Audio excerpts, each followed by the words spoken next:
What's up, y'all? Welcome to the page where we criticize. Today, we got WWE.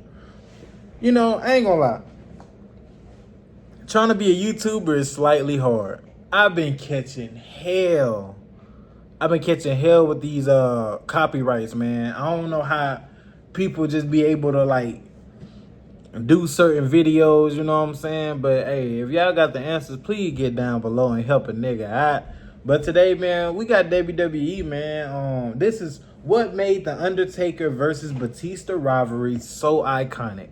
The reason why I'm looking at this video because Undertaker is my favorite all-time wrestler. I think he sits above everyone at #1.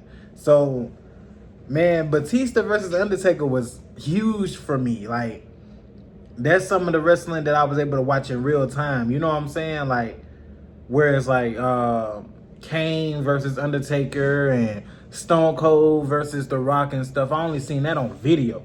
I ain't just see I'm just saying, like, I ain't get to see that stuff in real time, but I saw this in real time, so I'm very interested. You know what I'm saying? So we gonna get right into this, man.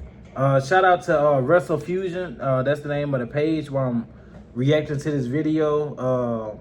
So we're gonna get right into it, man. Let's do it.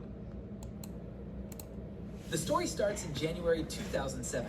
Batista was dominating SmackDown as the World Heavyweight Champion. Yeah. Taker was feuding with Mr. Kennedy to determine the #1 contender for the big gold. In the weeks leading to the Royal Rumble, Kennedy screwed Taker out a world title shot and earned himself a shot at the gold versus Batista. While Batista destroyed Batista was a good World Heavyweight Champion too, man. Impact on the show. Him versus Undertaker was perfect. 2007, Taker entered the Royal Rumble at number 30 and won the whole damn thing. He took out Khali, dismantled Rated RKO, and finally eliminated Shawn Michaels to become the first man in history to win the Rumble from the number 30 spot. But here's where it gets interesting. After winning, Taker had a choice to make. 3 brands, 3 world champions. John Cena had the WWE ECW didn't have a Bobby chance. Lashley was the ECW champion. ECW knew and damn Batista well. was the World Heavyweight Champion on SmackDown. The segment on Raw when they brought out all 3 champions and Taker had to choose his opponent for WrestleMania is something. Hey, man, I just gotta reflect that this is around the time that SmackDown versus Raw 2008 came out. Because if it's 2007, 2008 came out at this time. Hey, they was on to something, man. This was perfect. I'll never forget. For a second, it looked like Taker was going to pick Cena. But instead, the dead man turned towards Batista and did the iconic cutthroat gesture. While Batista Undertaker ain't want that toy, man. He wanted to fight a real nigga. And just like that, we had our match for WrestleMania. But here's the thing. Prior to this, Taker and Batista didn't have any personal animosity. Batista had even said that he respected the dead man and looked up to him. So how did this go from a feud based on mutual respect to one explosive clash? And Undertaker probably like 40-something right here, man. How the fuck you got your body together like that? Shawn Michaels, the champion and challenger for the world title versus the champion and challenger for the WWE title. Things were going. And that was the best tag. Well, I can't say that, but iconic tag team championship. He hit Taker with a spine buster and walked out. He left Taker to get hit with sweet chin music and an they folded my boy. Taker choke slamming him on Raw, but Taker wasn't going to go down so easy. Next week on SmackDown, Batista came out and told everyone that he wasn't scared of The Undertaker, while the dead man cut a haunting promo from a graveyard telling Batista that at WrestleMania, he was gonna rest in peace. Leading up to Mania, WWE held a rematch of the tag team contest from No Way Out, and this time Taker got his lick back. Towards the end of the match, Taker tossed Shawn Michaels onto Batista and walked out of the match. But it was what happened on the final SmackDown before Mania that truly sold this match for me. Both guys were in the ring at the same time. You could feel the tension. Teddy Long was out with security and he was trying to keep them apart, but you knew it wasn't gonna work. Nope. Batista said he lost all respect for Taker after the mind games. Then he promised that in the next 48 hours, he was gonna beat The Undertaker and end the streak. Taker didn't respond with words. Instead, he chose actions. Batista and Taker started throwing punches. Security is so funny. Separate them, but for one, Batista hit a security has just been useless for obviously over 20 years. It pisses me off whenever they kind of toned it down, or maybe I just haven't been watching. Man, these niggas bring security out every fucking day for no reason. Like, Security just a waste of time. Y'all watch Undertaker take his little coat off, take the hat off. What you thought was finna happen? These folks so stupid. Devastating spinebuster. Then Taker did his signature sit-up. The crowd went wild. And you knew right then that WrestleMania was going to be special. The build-up wasn't fancy or complicated. It was simple. Two big guys who knew that there was place for only one of them at the top. One wanted to prove he belonged with the legends. The other wanted to keep the streak alive and prove that this was still his yard. At WrestleMania, it was going to be a war. WrestleMania 23, Ford Field in Detroit. 80,000 people going absolutely crazy. This was it. Taker versus Batista for the World Heavyweight Championship and the streak. That's hard. That's a hard wallpaper. When that bell rang, Batista speared Taker right out of the gate and showed that he wasn't intimidated at all. This was the animal showing everyone that the dead man was just another mere mortal for him. But here's the thing about Taker. He's survived 14 straight WrestleMania matches for a reason. He took the fight outside and started using that ring experience. Batista was strong as hell, but Taker knew every trick in the book. They were beating the absolute hell out of each other. The crowd was split. You had people chanting for both guys. Batista hit a spinebuster that should have ended it. Taker kicked out, then Taker hit the last ride. Batista kicked out. Batista even slammed Taker through the announce table, but the dead man wouldn't stay down. Oh no, I just got to touch on something he said. He said Batista hit a spine buster that should have ended it. And I love that he said that because that's how I feel. When Undertaker, right, you know, theater, a whole lot going on right there. Teddy Theodore Long used to be stressing, Jamie Noble, you're going to be fighting the Undertaker. Or Finlay, MVP, the Brothers of Destruction. You're like, Undertaker would never waste his time hitting Jamie Noble with a tombstone. Why? Because you're a weak-ass nigga. There's no reason for me to have to do my super move to beat you. Now, let's fast forward to today's time. These niggas want to do 13 finishers. Everybody that they fight gets a finisher. I've never seen one of these niggas actually end a match with a fucking signature move. Cody Rhodes. The Cody Cutter looks amazing. I would think that you should be able to beat somebody with that move. Like my frustration for wrestling is at an all-time high because it's simple shit. It's simple shit that can make it so much better, but they make it like the botching. Count to 3. If these niggas don't kick out, count to 3 because you making the shit look weak. And this ain't got nothing to do with Undertaker, no, but it's just the fact that, like, I know for a fact, sometimes Undertaker will come out there and just choke slam a nigga and win the match. I know sometimes Batista wouldn't have to do the Batista bomb to win a match.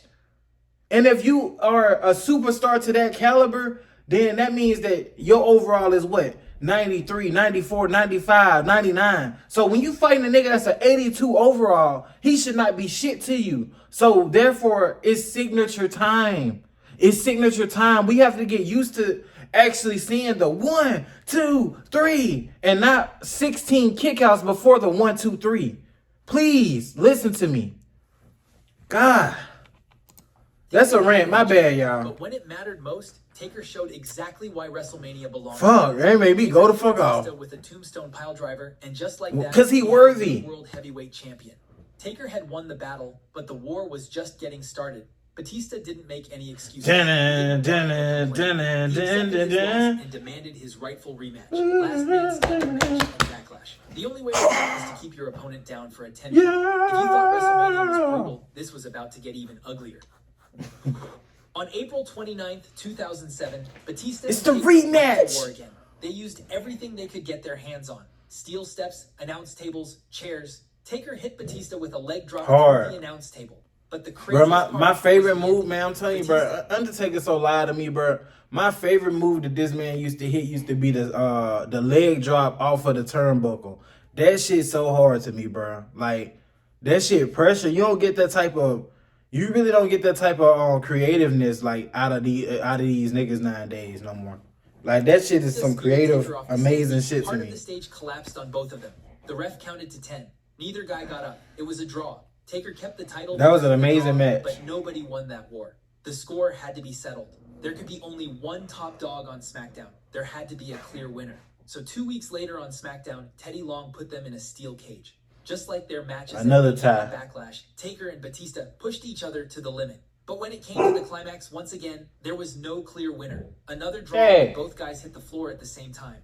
It looked like the war between the dead man and the animal would continue forever. But right after that match ended, everything changed.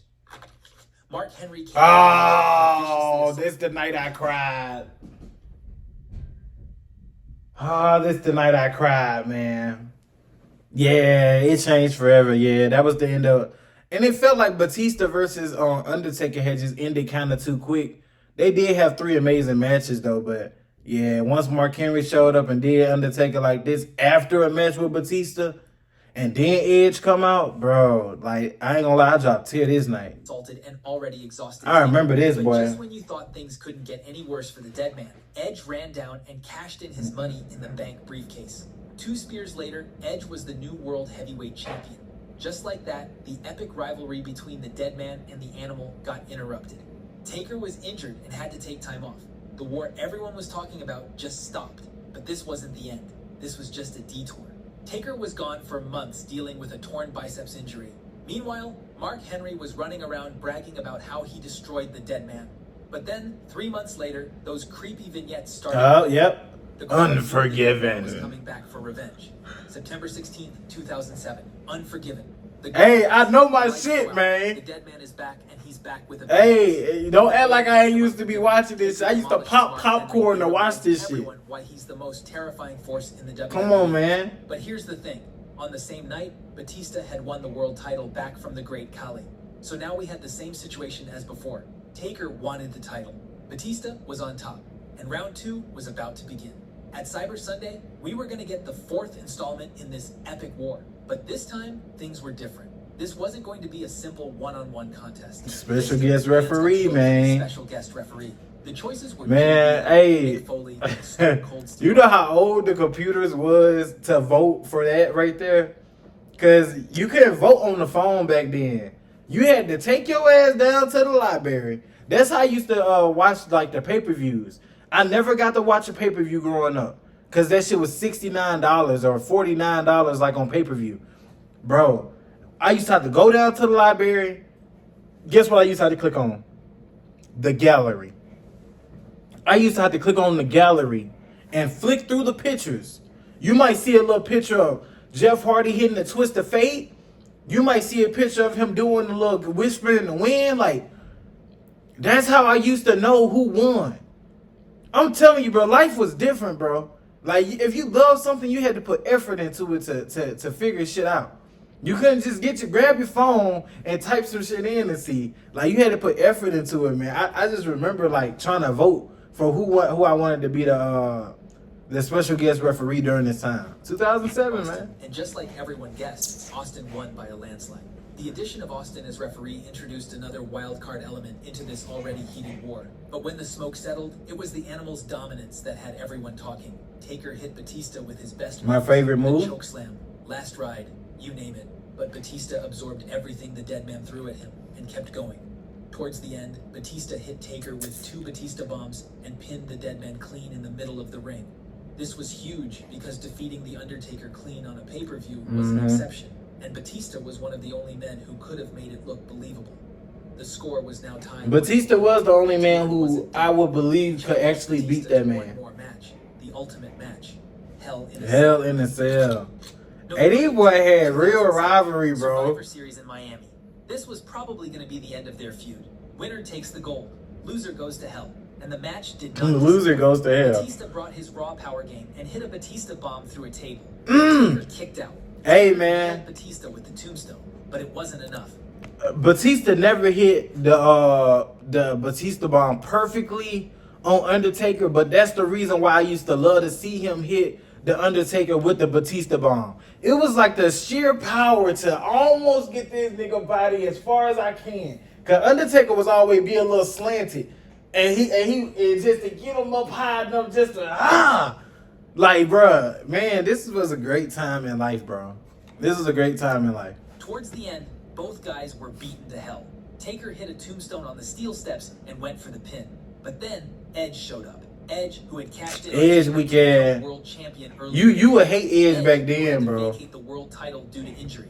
The rated R superstar was back, and he cost Taker once again. Edge entered the cell dressed as a cameraman, pulled the ref out, and blasted Taker in the head with the camera. Then he dragged Batista's unconscious body on top of Taker. And just like that, Batista retained, but only because of Edge's interference. The rivalry was now 2-1 in Batista's favor, but that last win felt dirty. Edge was back in the title picture, and both guys moved on to other feuds. Taker continued to seek revenge against Edge, while Batista would eventually get drafted to Raw and face John Cena at SummerSlam. Damn. Over the next 2 years, Taker and Batista kept running into each other. A multi-man match at Bragging Rights, a chairs match at TLC. When you look at the final record, Taker won the feud 3-2. But that doesn't tell the whole story. What made this feud so special is that it was pure physicality. No complicated storylines, no soap opera drama. Just two powerhouses who respected each other but refused. Two powerhouses, man. Batista proved he wasn't afraid of the dead man. Taker proved he still ran the yard. Simple as that. This was the last time we really saw two legit powerhouses go at it like this. WWE doesn't really do this style of feud anymore. Everything's more complicated now. More sports, way more complicated. Less pure storytelling. But for 1 year, we got to see what happens when an unstoppable force meets an immovable object. We got to see The Undertaker find someone who genuinely wasn't scared of him. We got to see Batista prove he belonged in the main event. The Undertaker versus Batista. 5 classic matches. 2 legends at their peak. 1 forgotten war that deserves way more respect than That's crazy. Hey Hey, man. Shout out to what's the name of this nigga? Hold on. The story starts in January 2000. Shout out to Wrestling Fusion. Cause that's a good breakdown, man.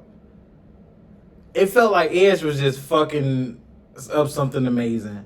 But honestly, they probably couldn't keep fighting each other because shit, Undertaker suffered an injury. It wasn't no telling how many injuries, small injuries like Batista suffered during that time. So, but man, that's one of my favorite rivalries. That's why I had to react to that, man. Because it was very iconic. 2 powerhouse niggas going at it.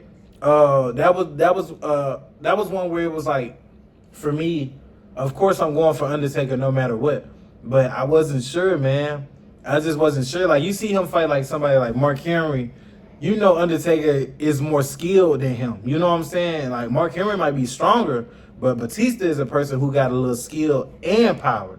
You know what I'm saying? But to me, Undertaker is the most skilled WWE wrestler. Like, honestly, the moveset, man, the leg drop off the apron, the old school, the dive over the top rope. The first big nigga to be diving over the top rope, by the way. Almost killed himself like 3 times, by the way. The goddamn snake eyes. His whole little comeback thing with the snake eyes, the snake eyes, the run to the rope, the leg drop on the nigga, and then the comeback hit him with the leg drop. Like, bruh, Undertaker is literally like the greatest ever. Nobody moveset like surpasses him in my eyes. So, hey, y'all get at me if you're new to the page. Comment down below anything you want me to react to. Like I said, I've been catching hell with these copyrights, man. Hopefully ain't no copyright on this one. I feel like this type of production will want somebody to react to their stuff, but who knows, man? You never know these days, dog. But subscribe to the channel, man. Hey, criticize, man.